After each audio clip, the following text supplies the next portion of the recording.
বুঝো না হে, বুঝো না কি কইতেছি, বুঝো না। আজ বুঝবো না, বুঝবা কাল, আর হুগা থামরাবা পারবা গাল। হ্যাঁ, এত লাভ পাইরো না, বুঝো নাই? এত লাভ পাইরো না, কালকে না আজকে যা চলতেছে, যা চালাচ্ছাও, অনেক কিছু। একটা মানুষ হিংসা পরম্পরা একটা থাকে। আরে শালা কালপিট কালচারেরা শালা মূর্খ বর্বর জাতি, হিংসা থাকেই গেল অন্তরে। আরে ও একজন কুত্তা হলে তুইও কি কুত্তা হবি নাকি বেটা? তোর মনে কর আজকে শেখ হাসিনা, 17ই নভেম্বর শেখ হাসিনা একটা প্রধানমন্ত্রী ছিল, তারও একটা ভালো লাগার সাইড আছিল, তারও কিছু শুভাকাঙ্ক্ষী প্রিয় ব্যক্তি আছে না?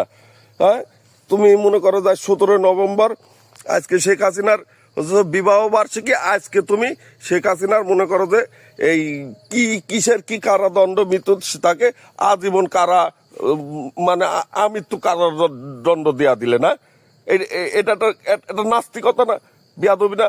হ্যাঁ, এই রায়টা কি অন্যদিন হতে পারতো না? কি হয়তো অন্যদিন হইলে? এত কিছু সমস্যা হইতো?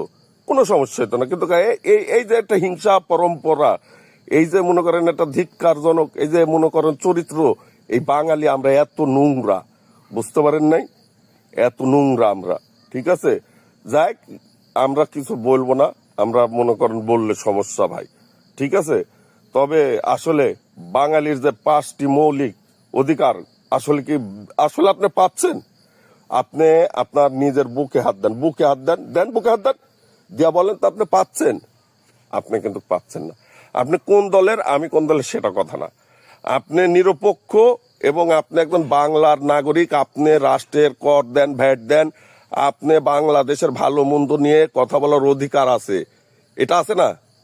আমি যদি ন্যায় অন্যায় বলি, আমি একটা পক্ষ তো যাবেই কথা বললে, যাবে না? একটা পক্ষ যাবেই কথা বললে। আমি মনে করি কি ভাই জানেন, আমি একটা নাস্তিক লোক, কিন্তু জানেন না, আমার কথা হচ্ছে মাও সন্তানকে গর্ভে ধরে স্বার্থে। জানেন কি জন্য বলি এই কথাটা? মা যদি সন্তানকে গর্ভে না ধরতো, তাহলে মা সমাজে বাজা মানে প্রতিবন্ধী হিসাবে লোকের কাছে কথা শুনতো, ধিক্কার পাইতো। মা বাধ্য হয়ে এই যে এত কষ্ট যন্ত্রণা যাতনা করি যে একটা সন্তান লাই, খালি ওই যে মা ডাক শোনার জন্য না, সমাজের যে বাজা নামটা ঘুচাইনির জন্য। বুঝতে পারছেন? আমি মনে করি মাও স্বার্থে ভালোবাসে, ঠিক আছে? আমরা এই এই এই মাল, আমরা বুঝেন নাই, এই মাল একেবারে, ঠিক আছে? যাই যা করছেন চালাই যান, আর চালাই যান, কোনো ব্যাপার না। ভালো থাকবেন, আসসালামু আলাইকুম। খুব ভালো।